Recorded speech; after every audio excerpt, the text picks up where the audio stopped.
Hey everybody, and welcome back to the Prosperity Trading System with Dr. Butler, the MD Investor. Today we're going to be going over Introduction into Technical Analysis. This analysis process is what's going to be used in order for you to understand how to trade any and all types of markets. What's going to be covered in these classes is what is technical analysis, how can you use it to devise a strategy, identifying support and resistance, and identifying a trend. These are very basic concepts. However, they will allow you to effectively be able to trade any type of market, whether it's bond market, forex market, the stock market, or the futures market. Now, what is technical analysis? Now, a technical analysis is a method of analyzing any security-based movement that occurs on a chart. First and foremost, it has to be occurring on a chart. This chart is usually based on Japanese style candlesticks. And if it's using Japanese style candlesticks in order to give you information, that means that the future information of these moves is typically something more predictable. The goal of using technical analysis is to enter trades with more precise or pinpoint accuracy in order to mitigate risk, meaning that when you do take a trade, it's to limit the ability to lose money and maximize the potential of gaining profit. Use technical analysis kind of like a guide or a GPS guide in order to show you exactly where you're trying to move when you're reading technical analysis in a market. Now, technical analysis is comprised of several components. These components include candles or candlesticks, also known as Japanese candlesticks, key areas, sometimes also known as support and resistance for many people. They can also indicate use the use of indicators and also the use of volume. Now, this takes time to get used to, and it also takes a lot of practice into understanding what style of trader you are. There are a lot of different types of traders, ones that use different types of patterns, ones that use different types of indicators, and ones that only trade certain types of setups. Now, if you fall into one of those categories, you might fall into a system of a certain type of trader. However, this is a general overview to give you the basic information that you need in order to devise a strategy that works best for yourself. Now, let's talk about candlesticks. The candlesticks are the exact same. The only difference is the shade of color they get filled based on how the candle opens and closes. The rest of the candlestick anatomy is exactly the same. For a green candlestick, if the open is lower than the close, this will make it a bullish candle, which means that the candle started to form somewhere down here and pushed in an upward direction before the body closed. That makes the candle what's considered bullish, which means that it is moving in an upward fashion. If the candle opens up here in this direction and starts to move in a downward fashion before it hits its close, this means that it is a bearish or a downward facing candle. Now, most people go on indications based on color. However, you can trade these with no color identification. Even if the candles are the exact same color, if you find and follow the exact format, which is also known as the OHLC, which is the anatomy of every candlestick that you have to know. That is the open, the low, the high, and the close. Also known as your O, open, L, low, H, high, and C. Normally on a chart pattern or a chart analysis, you will always see these information given in the top left-hand corner, or sometimes it can be provided in a data box. This is key information because prior to everything being systematized and on an analysis base where you can see these things on a computer or a chart that is easy to see from even on your phone, this used to be done manually, and everybody had to make their decisions based on the open, the low, the high, and the close. And normally this came out in ticker tape and they were just numbers. However, if you tracked the numbers, you'd be able to see exactly where stocks were moving, even if there was a delay or you weren't able to get that information instantaneously. However, nowadays, because everything is computerized and digitized, this information is instantaneous. Now, when you're looking at candlesticks, candlesticks have the ability to create candlestick patterns.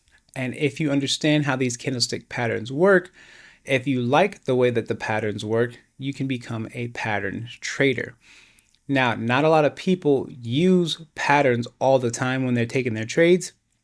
However, some people do really love to see these patterns. Now, when it comes to patterns in the stock market, patterns typically follow the pattern of psychology more than they do the patterns themselves.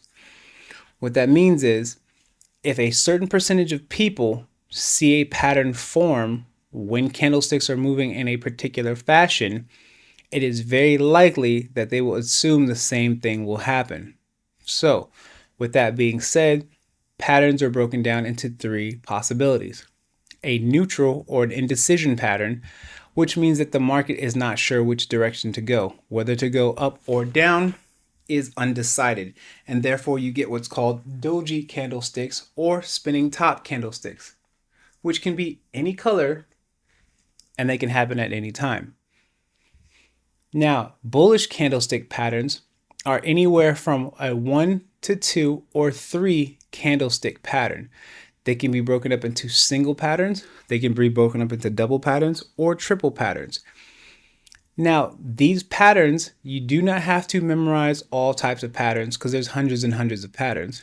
However, there are 1, 2, 3, 4, 5, 6, 7, 8 patterns that always repeat themselves on a very high frequency, which means that the likelihood of these patterns showing up over and over and over again are extremely high. Now, these patterns are the exact same patterns, whether they are bullish or bearish. The only difference is when the pattern arrives. If the pattern looks exactly the same, however, it happens at the bottom of a move, showing a reversal of a pattern going from a downward trajectory to an upward trajectory, this is known as a bullish candlestick pattern. If the exact same formation occurs while the market is moving up and it decides to move in a different direction to the downside, that is known as a bearish candlestick pattern. And you'll notice that the candles are exactly the same, however, they will be inverted whenever these occur. At the bottom of a move, a hammer is something that indicates a reversal pattern. Think of each candle being like a story that is being told. As the story is being told that the market is pushing downward, that downward momentum is lost, and all of a sudden the body of the candle starts to disintegrate and it leaves a long wick. This wick is signs of rejection at an area, meaning that sellers can no longer push the price down further. Think about it like something off Lord of the Rings where they say you shall not pass. This is an indication that sellers shall no longer pass and buyers are now taking over. The same concept if price is pushing up and buyers are pushing the market up, all of a sudden they shall not pass and then the price starts to get pushed back down. Knowing these patterns or recognizing these patterns is a very good way to understand when market reversals might come into play. So if you learn these patterns, these will all give you indications of when the market might have a potential reversal, meaning that you can protect your position by understanding that a bearish market might become bullish if these patterns show up, and a bearish market might become bullish if these patterns show up, or vice versa. Identifying a trend. In order to understand and identify a trend, trends are very easy to spot by recognizing that markets have a cycle-based pattern to them, which means that you will have a point that is low, you will have a point that is high. If you hit a point that has a higher low and a point that creates a higher high, this will start to create what's known as an uptrend. Each of these are considered to be a market cycle. And every time a market cycle is formed, it is also known as a structure. So sometimes you might hear traders say that price created a structure, and then when price moved, there was a break of the previous structure. Now, this can happen in an upward fashion, or it can happen in a downward fashion where you have a low price point, you have a higher low point, you have a lower low point, and you have a lower high point. this will continue to form what's known as a downward trend. Now, support and resistance is a key element of areas that price respects. Now, whether you call it support and resistance, you call it supply and demand, is less relevant. What is relevant is understanding that price is respecting a certain level and price is deciding to stay within that level. Because of that, this is something that's called a key indication to where you can understand how trading can occur. If you have a place that price refuses to go beneath and you have a price that refuses to go above, think of this as a level of a building. This would be the floor. This will be the ceiling. It takes a lot of pressure or power to break through the floor or to break through the ceiling. When that break occurs, you might hear someone or a trader refer to it as a breakout trade. This is the basis of that pattern, indicating key levels where price either is respected with support or price is respected with resistance. As price continues to move, these areas continue to be respected until that respect is lost. Here is an indication of something on a real life chart that also has indicators. You have support at the top. You have support at the bottom and you have resistance at the top.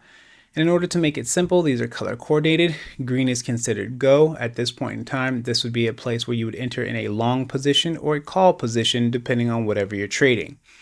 Keep in mind, this stock has no name because it's irrelevant of the name or the asset that you're trading. However, you would notice that if you were able to take a trade long from this position, you had a position that has never had its stop loss hit and would be profitable. And the same thing if you had an area here and you decided to enter off of resistance, you were able to take this trade to full target and be profitable as well. Now, the main golden rule of any type of technical analysis, or the main benefits, are that all assets have the ability to be discounted by the markets. They also have history of patterns that repeat themselves. Price moves in these type of trends, which means that you'll always be able to get a better deal and you'll always be able to get better profit as long as you know how to look at the market. I really hope that this helps, and I cannot wait to see you guys in the next class where we'll continue to build off and make these more and more complex, and we'll be able to use this to make sure that you dial in a true strategy that would make you a profitable trader. Have a good day.